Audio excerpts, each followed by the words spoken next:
In this animation, we'll see the remarkable way our DNA is tightly packed up so that 6 feet of this long molecule fits into the microscopic nucleus of every cell. The process starts when DNA is wrapped around special protein molecules called histones. The combined loop of DNA and protein is called a nucleosome. Next, the nucleosomes are packaged into a thread. The end result is a fiber known as chromatin.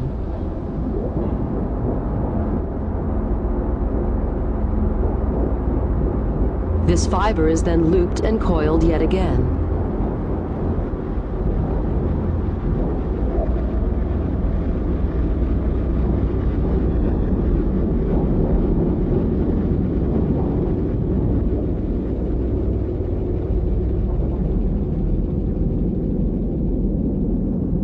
Leading finally to the familiar shapes known as chromosomes, which can be seen in the nucleus of dividing cells. Chromosomes are not always present. They form around the time cells divide when the 2 copies of the cell's DNA need to be separated.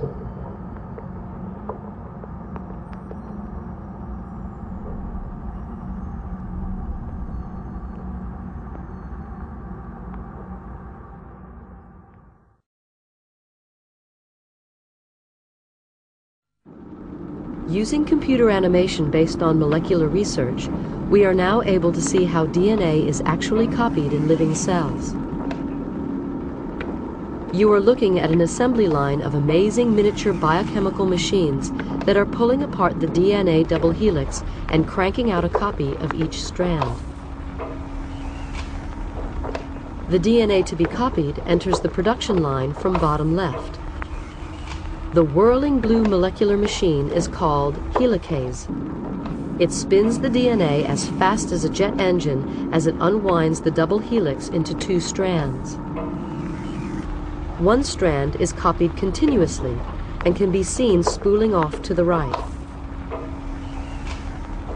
Things are not so simple for the other strand because it must be copied backwards. It is drawn out repeatedly in loops and copied one section at a time. The end result is 2 new DNA molecules.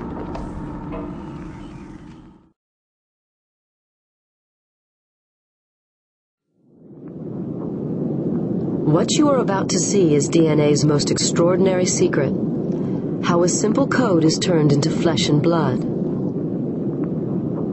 It begins with a bundle of factors assembling at the start of a gene. A gene is simply a length of DNA instructions stretching away to the left.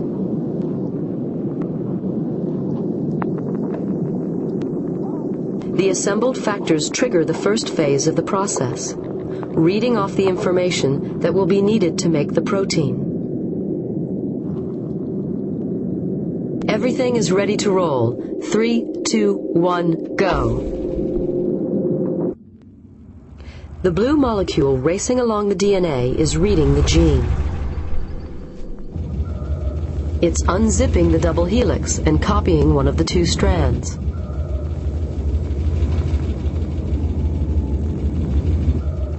The yellow chain snaking out of the top is a copy of the genetic message, and it's made of a close chemical cousin of DNA called RNA. The building blocks to make the RNA enter through an intake hole. They are matched to the DNA, letter by letter, to copy the A's, C's, T's, and G's of the gene. The only difference is that in the RNA copy, the letter T is replaced with a closely related building block known as U.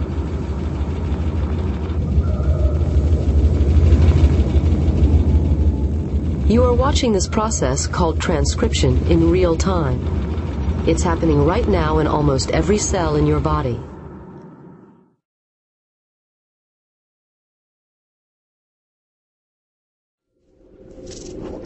When the RNA copy is complete, it snakes out into the outer part of the cell. Then, in a dazzling display of choreography, all the components of a molecular machine lock together around the RNA, to form a miniature factory called a ribosome. It translates the genetic information in the RNA into a string of amino acids that will become a protein. Special transfer molecules, the green triangles, bring each amino acid to the ribosome. The amino acids are the small red tips attached to the transfer molecules. There are different transfer molecules for each of the 20 amino acids. Each transfer molecule carries a 3-letter code that is matched with the RNA in the machine. Now we come to the heart of the process. Inside the ribosome, the RNA is pulled through like a tape. The code for each amino acid is read off, 3 letters at a time, and matched to 3 corresponding letters on the transfer molecules. When the right transfer molecule plugs in, the amino acid it carries is added to the growing protein chain. Again, you are watching this in real time. And after a few seconds, the assembled protein starts to emerge from the ribosome. Ribosomes can make any kind of protein. It just depends what genetic message you feed in on the RNA. In this case, the end product is hemoglobin. The cells in our bone marrow churn out 100 trillion molecules of it per second. And as a result, our muscles, brain, and all the vital organs in our body receive the oxygen they need.